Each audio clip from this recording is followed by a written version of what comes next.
आपका यूनिक प्रज्ञान यूट्यूब परिवार में हार्दिक स्वागत है, वंदन है, अभिनंदन है।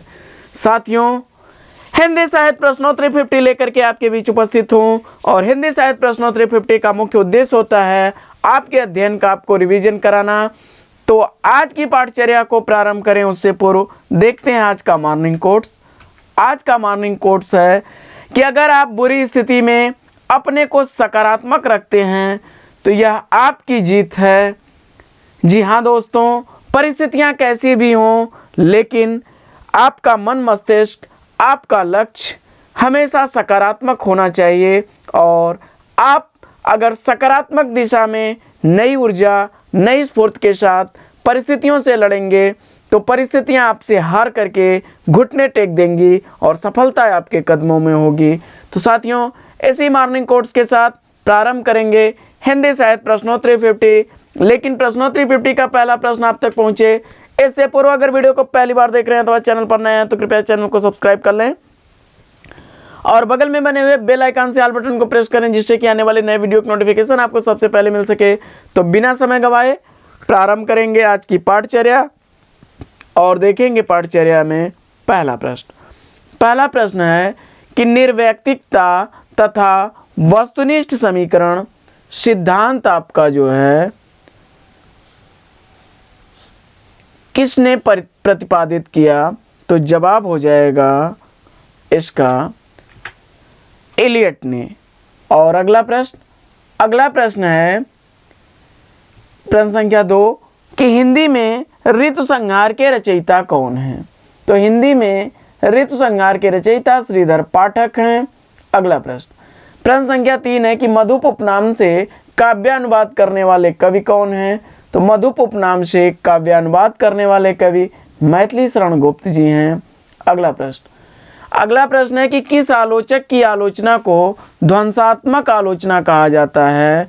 तो ध्वंसात्मक आलोचना रामविलास शर्मा की आलोचना को कहा जाता है। अगला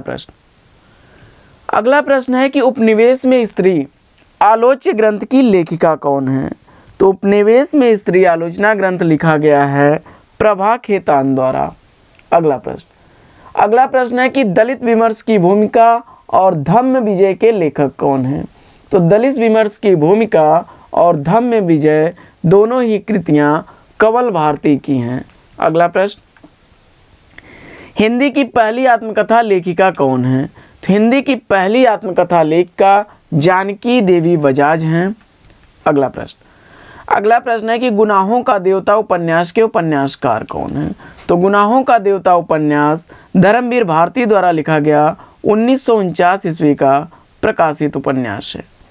अगला प्रश्न है शालिभद्र सूर्य को हिंदी का पहला यानी प्रथम कवि किसने स्वीकार किया है? तो जवाब हो जाएगा डॉक्टर गणपत चंद्र गुप्त ने। अगला प्रश्न है कि गीत नाट्य को भाव नाट्य की संज्ञा किसने दी?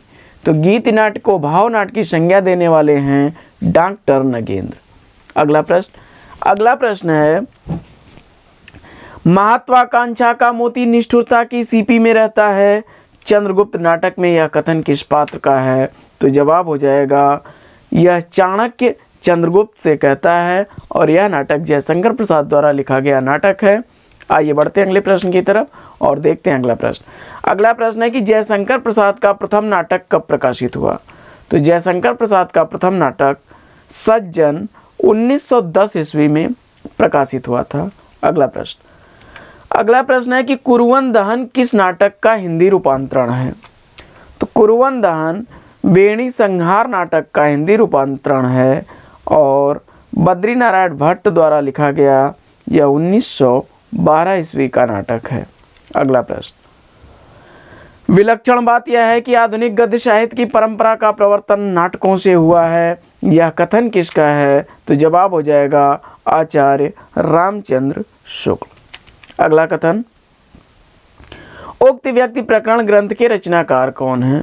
तो उक्त व्यक्ति प्रकरण ग्रंथ लिखा गया है दामोदर शर्मा द्वारा।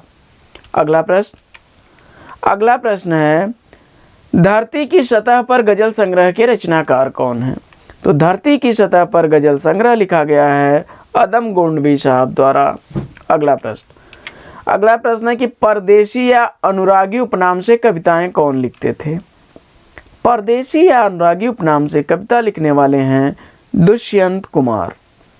अगला प्रश्न है कि डॉक्टर गणपत चंद्रगुप्त ने हिंदी नवगीत का प्रवर्तक किसे माना है? डॉक्टर गणपत चंद्रगुप्त जी के अनुसार हिंदी नवगीत का प्रवर्तक राजेंद्र प्रसाद सिंह को माना गया है, और जिनकी रचना गीतांजलि 1958 ईस्वी की प्रकाशित रचना है, और यहीं से डॉक्टर गणपत चंद्रगुप्त जी हिंदी नवगीत का प्रवर्तन मानते हैं। अगला प्रश्न है कि राष्ट्रगीत में भला कौन वह भारत भाग्य विधाता है, फटा सुथन्ना पहने जिसका हर गुण चरना गाता है?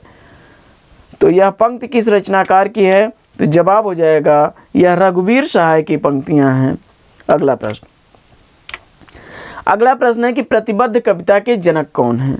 प्रतिबद्ध कविता के जनक परमानंद श्रीवास्तव हैं। अगला प्रश्न, शहर में घूमता आईना का प्रकाशन वर्ष क्या है? तो शहर में घूमता आईना कृति का प्रकाशन वर्ष है 1963 ईस्वी, उपेंद्र नाथ अस्क द्वारा लिखी गई यह कृति है। अगला प्रश्न है कि श्रीलाल शुक्ल के उपन्यास राग दरबारी का रंगनाथ की वापसी शीर्षक से नाट्यांतर किसने किया? तो जवाब हो जाएगा गिरीश रस्तोगी। आइए बढ़ते हैं अगले प्रश्न की तरफ और देखते हैं अगला प्रश्न। अगला प्रश्न है कि मन मेरा सुई तन मेरा धागा, इन काव्य पंक्तियों के रचनाकार कौन है या किस कवि की पंक्तियां हैं? तो जवाब हो जाएगा नामदेव की। अगला प्रश्न है कि 10 तस्वीरें किस विधा की रचना है? तो 10 तस्वीरें जगदीश चंद्र माथुर द्वारा लिखा गया 1963 ईस्वी का प्रकाशित रेखा चित्र है। अगला प्रश्न है कि संवेदनशील इंद्रिय बोध का कवि किसे कहा जाता है? तो संवेदनशील इंद्रिय बोध का कवि सुमित्रानंदन पंत जी को कहा जाता है। अगला प्रश्न, खंडहर की आत्माएं धूप रेखा के लेखक कौन हैं? तो खंडहर की आत्माएं और धूप रेखा दोनों ही कृतियां इलाचंद्र जोशी की कृतियां हैं। अगला प्रश्न, कामायनी को छायावाद का उपनिषद किसने कहा है? तो कामायनी को छायावाद का उपनिषद कहने वाले शांति प्रिय द्विवेदी जी हैं। अगला प्रश्न है कि नई कविता परंपरा का तिरस्कार है, तो नई कहानी परंपरा का विस्तार, यह कथन किसका है? तो जवाब हो जाएगा राजेंद्र यादव। अगला प्रश्न है कि भगवती चरण वर्मा का प्रथम उपन्यास कौन सा है? तो भगवती चरण वर्मा का प्रथम उपन्यास चित्रलेखा है, जिसका प्रकाशन काल 1934 ईस्वी है। अगला प्रश्न है कि कठिन गद्य का प्रेत किसे कहा जाता है? तो कठिन गद्य का प्रेत अज्ञेय जी को कहा जाता है, जबकि आचार्य शुक्ल ने कठिन काव्य का प्रेत केशव दास को कहा है। तो ध्यान दीजिएगा, यहाँ गद्य का प्रेत पूछा जा रहा है। अगला प्रश्न है कि विनोद कुमार शुक्ल को सन 1999 ईस्वी में साहित्य अकादमी पुरस्कार किस कृति के लिए प्रदान किया गया? तो जवाब हो जाएगा दीवार में एक खिड़की रहती थी उपन्यास के लिए विनोद कुमार शुक्ल को 1999 ईस्वी का साहित्य अकादमी पुरस्कार दिया गया। अगला प्रश्न है कि कैप्सूलवाद के प्रवर्तक कौन हैं? तो कैप्सूलवाद कृति के प्रवर्तक ओमकार नाथ त्रिपाठी जी हैं। अगला प्रश्न है कि मतवाला पत्रिका के अस्थायी स्तंभ चाबुक में निराला जी अपनी रचना किस नाम से लिखते थे? तो जवाब हो जाएगा गरगज सिंह वर्मा नाम से। अगला प्रश्न, लालित्य लहरी और मयंक महिमा के रचनाकार कौन हैं? तो लालित्य लहरी और मयंक महिमा बद्री नारायण चौधरी प्रेम घन की रचनाएं हैं।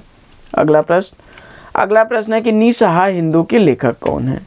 तो निसहाय हिंदू राधा कृष्णदास की रचना है, 1890 ईस्वी का रचना काल है।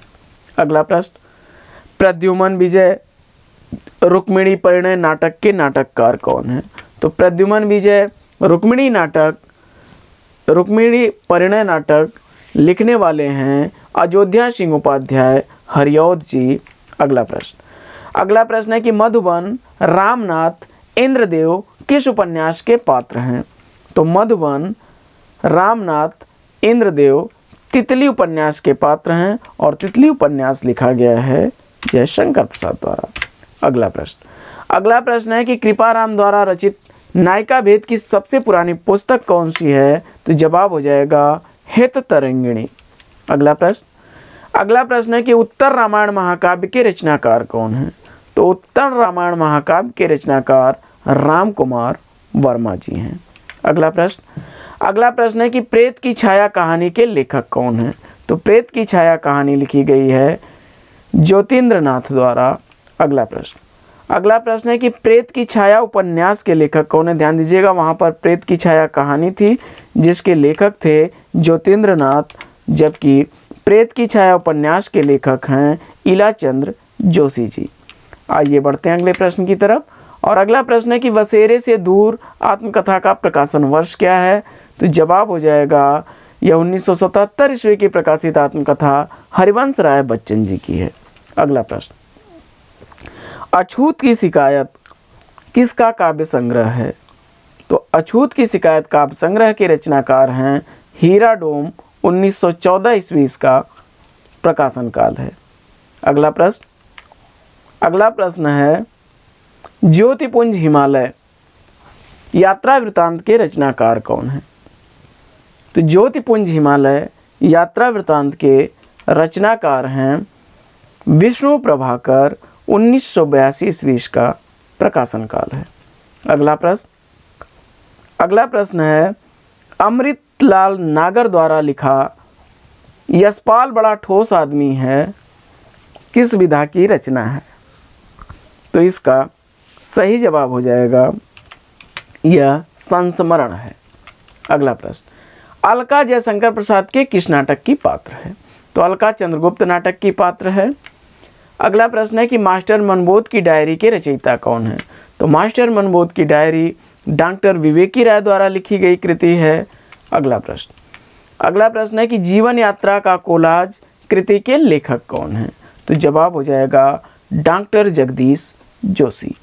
अगला प्रश्न है कि प्रिय प्रवास, पारिजात और वैदेही वनवास में सर्गों की संख्या क्या है? तो जवाब हो जाएगा प्रिय प्रवास आपका जो है इसमें 17 सर्ग हैं।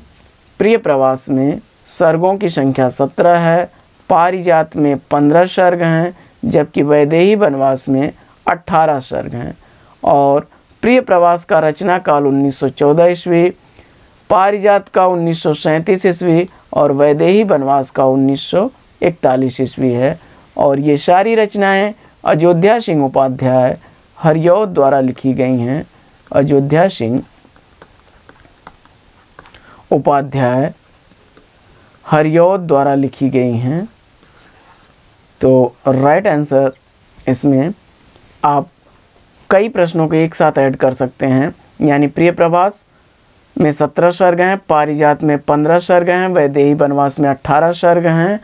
और इनका प्रकाशन काल क्रमशः प्रिय प्रवास का 1914 ईस्वी, पारिजात का 1937 ईस्वी और वैदेही वनवास का 1941 ईस्वी हैं। और ये सारी कृतियाँ अयोध्या सिंह उपाध्याय हरियौध द्वारा लिखी गई कृतियाँ हैं। साथियों बढ़ते हैं अगले प्रश्न की तरफ और देखते हैं अगला प्रश्न।